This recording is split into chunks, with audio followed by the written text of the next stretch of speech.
Insta-Livros apresenta Capitão da minha alma, Senhor do meu destino. Seja dono da sua própria mente. Napoleon Hill. A pior de todas as prisões é a prisão da mente. Não podemos ter o controle total dela, mas Napoleon Hill mostra que podemos ter o controle de quase toda a nossa mente, aplicando princípios da visão criativa, pensamento organizado e da atenção controlada. Veremos no livro quais as ideias e aplicações na vida sobre esses princípios que podem libertar mentes. Esses 3 ingredientes, segundo o autor, são a chave para transformar um prisioneiro em capitão de sua alma e senhor de seu destino. Visão criativa. No primeiro capítulo é apresentado o conceito da visão criativa. Andrew Carnegie explicou ao jovem Napoleon em 1908 que a imaginação é um componente primário dela e mostrou exemplos de como a imaginação capacita a pessoa a ser bem-sucedida em várias atividades, como invenção e vendas. Pensamentos fugazes e meros desejos, em suas próprias palavras, não são suficientes para criar invenções e concluir vendas. É preciso reconhecer as oportunidades e agir a partir delas. Essa é a essência da visão criativa. Carnegie cobriu tão completamente o assunto da visão criativa que, segundo Hill, uma análise do assunto pós-Carnegie parece desnecessária. Porém, resumir brevemente os destaques de sua análise é importante. 1. Ele enfatizou claramente a diferença entre imaginação e visão criativa, demonstrando que uma lida em grande medida com circunstâncias localizadas, enquanto a outra contempla cada fator que diz respeito a um indivíduo em seu relacionamento com outros. 2. Ele apresentou exemplos gráficos descrevendo imaginação e visão criativa em relação à sua aplicação prática nas questões da vida diária, revelando assim a técnica pela qual homens de sucesso aplicaram esses princípios. 3. Ele enfatizou a importância dos motivos básicos como fonte de toda a iniciativa pessoal e também fonte de estimulação de imaginação e visão criativa. 4. Ele citou especificamente as 10 principais características de homens que entendem e aplicam o princípio da visão criativa. 5. Ele chamou atenção para o fato de a visão criativa ter sido responsável por todo o progresso humano, em todas as eras e países. 6. Ele chamou a atenção muitas vezes para a futilidade da prática comum de tentar obter alguma coisa em troca de nada. 7. Ele fez uma análise do futuro da América com base na tendência comum de exigir alguma coisa em troca de nada, que deveria ser gravada na mente de cada cidadão desse país, e deve ser estudada por todos que esperam adquirir riquezas no futuro. 8. Ele chamou a atenção para a importância de adquirir a capacidade de reconhecer e agarrar oportunidades favoráveis à autopromoção, e mencionou de maneira significativa que só aqueles que desenvolvem essa habilidade podem ter esperança de alcançar sucesso digno de nota em qualquer vocação. 9. Ele deu uma boa descrição do procedimento que se deve seguir em relação à transição da pobreza à riqueza. 10. Ele enfatizou as necessidades de fazer o esforço extra e mencionou com propriedade o fato de nunca ter conhecido ninguém que tenha se colocado acima da mediocridade sem seguir esse hábito. 11. Ele descreveu relacionamentos humanos como a coisa mais importante a ser considerada por aqueles que almejam sucesso digno de nota em qualquer vocação. 12. Por último, mas não menos importante, ele recomendou que as pessoas dos Estados Unidos parem de criticar os homens com visão criativa e comecem a imitá-los. A análise de Hill sobre a visão criativa. A análise de Hill se baseia nos requisitos do mundo em transformação que vivemos. A análise de Carnegie sobre o assunto foi feita há mais de 30 anos. Desde essa análise, toda a civilização passou e continua passando por mudanças chocantes que tornaram a visão criativa não só desejável, mas também absolutamente necessária. Na interpretação da natureza das mudanças que acontecem hoje nos Estados Unidos, existe um perigo ameaçando cada cidadão americano, um perigo que se sobrepõe a todos os outros. é a tendência crescente a ficar desprovidos sem protestar, enquanto, um a um, todos os direitos da livre iniciativa são, sob outro pretexto, removidos. Como Carnegie mencionou de maneira tão apropriada e Hill reproduziu em seu livro, é que o maior de todos os privilégios desfrutados pelo povo americano é o direito de exercer a iniciativa pessoal sem ser incomodado. Ele chamou a atenção muitas vezes para o fato de que essa é a base de todas as realizações.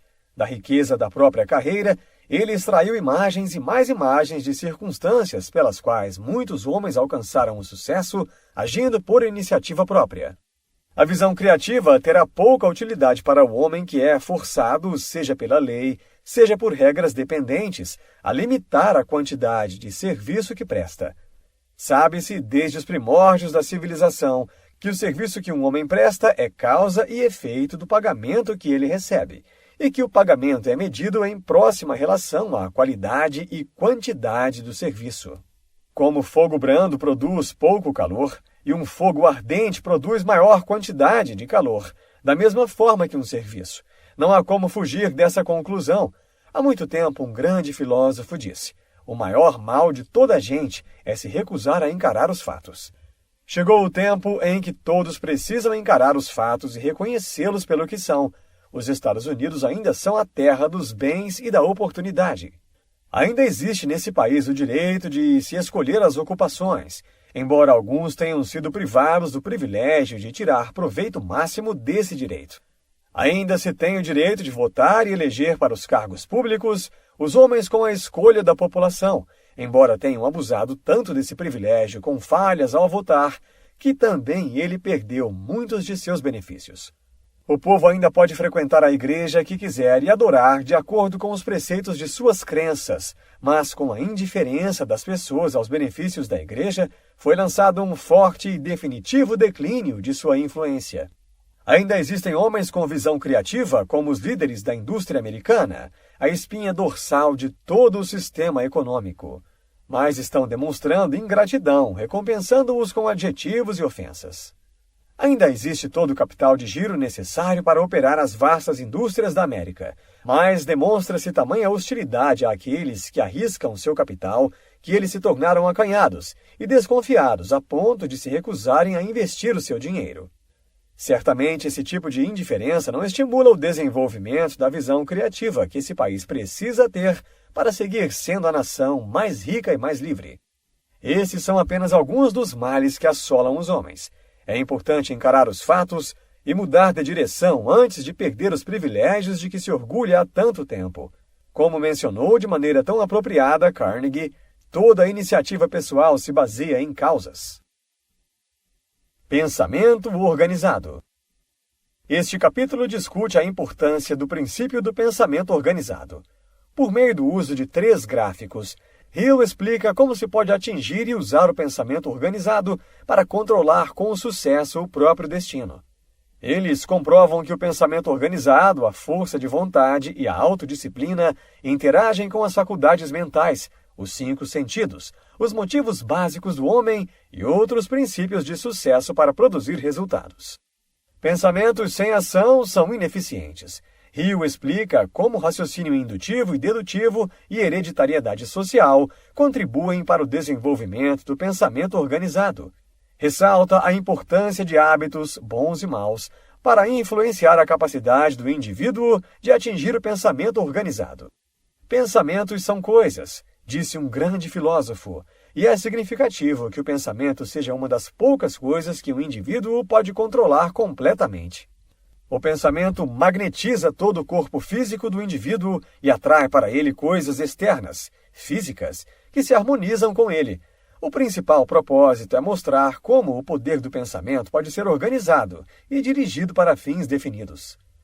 A memória, os 5 sentidos e as emoções precisam de autodisciplina constante, de atenção altamente organizada para serem controlados. Esse controle é obtido pelo exercício da força de vontade, por meio da introdução de hábitos voluntários. Alguns fatos conhecidos relativos à natureza do pensamento. 1. Todo pensamento, seja positivo, negativo, bom ou mau, preciso ou impreciso, tende a vestir-se de seu equivalente físico e funciona inspirando o indivíduo com ideias, planos e meios para atingir fins desejados, por meio natural e perfeitamente lógico. Depois de pensar sobre determinado assunto, ele se torna um hábito e esse pensamento é tomado pela mente subconsciente e serve automaticamente de base para a ação pelo meio mais disponível. Tudo é ferramenta de pensamento. 2. Por meio da aplicação de autodisciplina, o pensamento pode ser influenciado, controlado e dirigido por variação em direção a um fim desejado, pelo desenvolvimento de hábitos voluntários. 3. O poder do pensamento, com a ajuda da mente subconsciente, tem controle sobre cada célula do corpo, incentiva as células em reparação, estimula seu crescimento, influencia todos os órgãos do corpo e ajuda a funcionar de forma organizada e auxilia no combate às doenças, por meio do que é chamado de resistência do corpo. 4. Todas as realizações do homem começam na forma de pensamento organizado em planos, metas e objetivos, e expresso em termos de ação. Toda ação é estimulada por um ou mais motivos básicos. 5. Há duas seções da mente que lidam com o pensamento, a consciente e a subconsciente. A seção consciente, que opera por meio dos 5 departamentos da mente, está sob o controle do homem. A seção subconsciente está sob o controle da inteligência infinita. O sexto sentido está sob o controle da seção subconsciente da mente e funciona automaticamente. 6. Tanto a seção subconsciente quanto a consciente da mente funcionam em resposta a hábitos, ajustando-se a quaisquer hábitos que o indivíduo possa formar, sejam voluntários, sejam involuntários. Quando os hábitos são formados, a mente passa a executá-los automaticamente, a menos que sejam modificados por hábitos diferentes e mais fortes. 7. A maioria de todos os pensamentos a partir dos quais a mente age não é necessariamente precisa, sendo baseada em opiniões pessoais e preconceito. Medo é o resultado da excitação emocional, tendo a faculdade da razão pouca oportunidade para modificá-los racionalmente. O primeiro passo do pensamento preciso é separar fatos de meras indicações ou evidências a partir de boatos. Já o segundo passo é separar fatos, depois de terem sido identificados, em duas classes, importantes e sem importância. Desejo, baseado em um motivo definido, é o início de toda a ação de pensamento voluntário associada à realização pessoal. A presença de um desejo intenso tende a estimular a faculdade da imaginação com o propósito de criar maneiras e meios de alcançar o objeto do desejo. As fontes conhecidas de estímulo de pensamento. A. Os 5 sentidos físicos, bem pouco confiáveis. B. O depósito da memória, também bem pouco confiável. C. A mente subconsciente, na qual o pensamento pode ser estimulado com influência da inteligência infinita. Muita gente acredita que essa é a fonte de estímulo de pensamento daqueles que são reconhecidos como gênios. D. As emoções, o local de todos os desejos. Dessa fonte vem todo o estímulo de pensamento baseado nas emoções principais, e na medida em que esses sentimentos emocionais se expressam voluntariamente, é necessário obter controle sobre eles por meio da autodisciplina. E. Faculdade da vontade, o chefe de todos os outros departamentos da mente. Embora essa faculdade seja o chefe da mente, ela tem sido mencionada mais por ter sido a menos usada pela maioria das pessoas. Até onde se tem conhecimento, essas 5 são as únicas fontes de estímulo de pensamento. Requisitos básicos do sucesso. Todos os grandes líderes são capazes de acreditar. Há certos requisitos básicos de sucesso nos quais você precisa acreditar a fim de ser bem-sucedido. Alguns deles são: a crença na inteligência infinita, Deus, a crença em si mesmo, a crença nos associados que escolhe, a crença no certo sobre o que é errado, a crença nas leis e nos fatos comprovados da ciência e a crença no poder da mente para conectar-se com a inteligência infinita e tornar-se, portanto, irresistível. A crença nesses 6 temas é um requisito fundamental para o sucesso. Aceite-os como tal e não pare até acreditar automaticamente em todos eles. Os fundamentos do pensamento organizado. O pensamento preciso organizado se baseia em dois importantes fundamentos: o raciocínio indutivo, que é baseado na presunção de fatos desconhecidos, ou hipóteses de fatos, e o raciocínio dedutivo, baseado em fatos conhecidos, ou o que se acredita ser real. É necessário fazer a separação dos fatos como simples ficções, opiniões e boatos.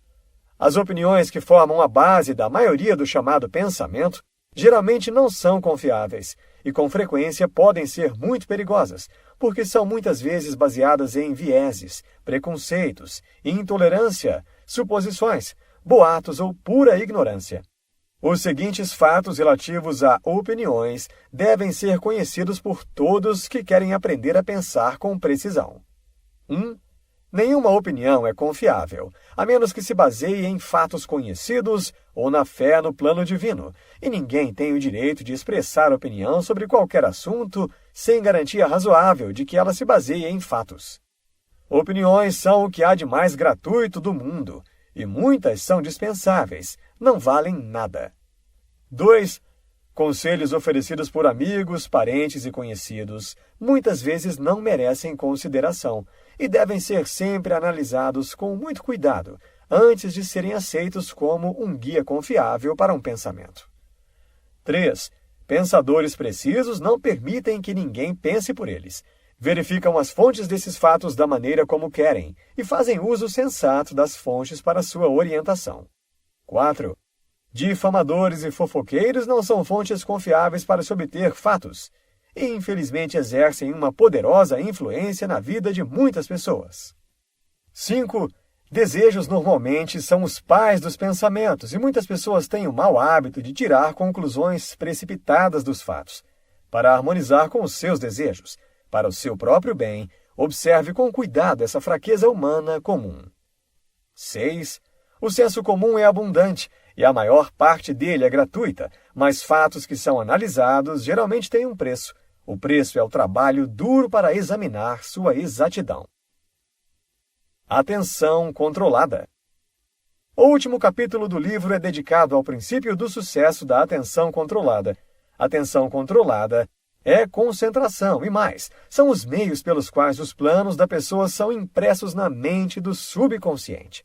É o processo de controlar todas as atividades da mente e dirigi-las para um fim específico. Ela é essencial para a realização da visão criativa e do pensamento organizado. Hill explica como o uso de outros princípios de sucesso, como fazer o esforço extra, que pode intensificar a capacidade de desenvolver a atenção controlada e alimentar a confiança do indivíduo. A questão da atenção controlada é a base de muitas seitas e religiões, embora possa ser chamada por outros nomes. Ela tem sido uma arma importante dos líderes militares, e alguns nem sempre a usaram de maneira construtiva.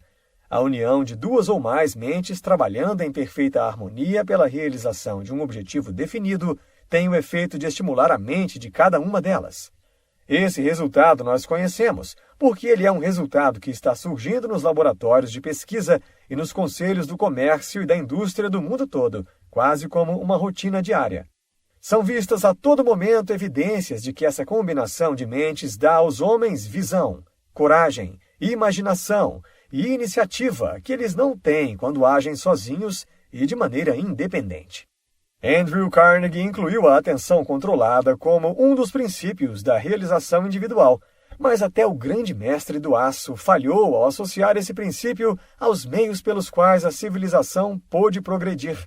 Carnegie viu nele um poder que é ajustado às necessidades do indivíduo na solução de problemas econômicos e pessoais de natureza material, mas não mencionou suas possibilidades. O mundo todo está em estado de desajuste. Os relacionamentos humanos foram perturbados neste e em todos os outros países, a ponto de representar um perigo que ameaça a civilização. Cabe a todos observar os métodos de qualquer indivíduo ou grupo que tenha encontrado um jeito de se relacionar com a vida de maneira harmoniosa. A atenção controlada possibilita esse tipo de análise. Permite que se penetre a superfície das coisas e pessoas e aprenda o que existe além da aparência. O mundo agora precisa desse tipo de análise. Muitos são propensos a enxergar a aparência e os aspectos materiais de coisas e pessoas, ignorando a realidade que existe além da superfície. E esse hábito trágico levou o mundo todo à beira da falência espiritual. Mas as condições alteradas do mundo desde os tempos de Carnegie levaram Hill a olhar para um mundo inteiramente novo, um mundo de riqueza espiritual. Hill se esforçou para mostrar que existe uma diferença entre atenção controlada e concentração comum de esforços. É bom garantir a compreensão da natureza e extensão dessa diferença. A palavra controle é a chave para a explicação da diferença. Atenção controlada significa o ato de coordenar todos os campos da mente e direcionar o seu poder combinado para um fim determinado. Esse ato requer autodisciplina da mais elevada ordem. Também requer o desenvolvimento de hábitos controlados. Na verdade, não se pode controlar a atenção sem o apoio de hábitos de pensamento bem desenvolvidos.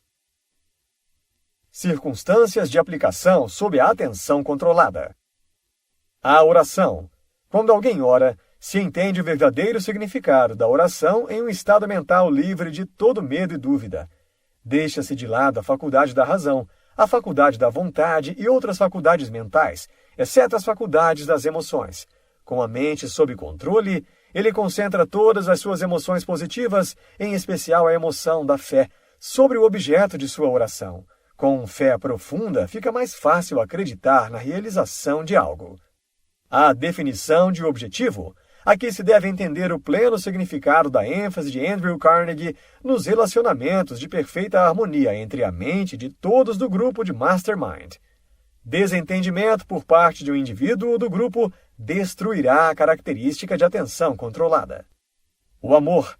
Esse é um estado mental, uma emoção humana que governa a lista de todas as emoções para o estabelecimento de relações harmoniosas entre as pessoas. O amor é espiritual, é de origem divina. Se você quer ver a atenção controlada em ação em sua forma mais elevada, observe o homem e a mulher que consolidaram seus interesses em um espírito de amor. Observe também com que facilidade esse estado mental limpa a mente de todos os outros pensamentos. Onde o verdadeiro amor prevalece, inveja, ganância, vingança, luxúria, egoísmo e desejo de obter algo em troca de nada não se apoderam da mente dos amantes. É a forma mais elevada de sentimento humano. Onde ele se torna o fator dominante nas relações humanas, existem harmonia e compreensão. É a atenção controlada dirigida a uma definição de objetivo entre pessoas. O homem não é uma criatura de circunstâncias, mas um criador de circunstâncias. Ele faz as próprias circunstâncias, as próprias oportunidades. Atenção controlada é autodomínio da mais alta ordem, porque é comprovado que aquele que pode controlar a própria mente pode controlar sua vida e tudo que esteja em seu caminho. Insta-Insight. A imaginação capacita a pessoa a ser bem-sucedida. Pensamentos sem ação são ineficientes.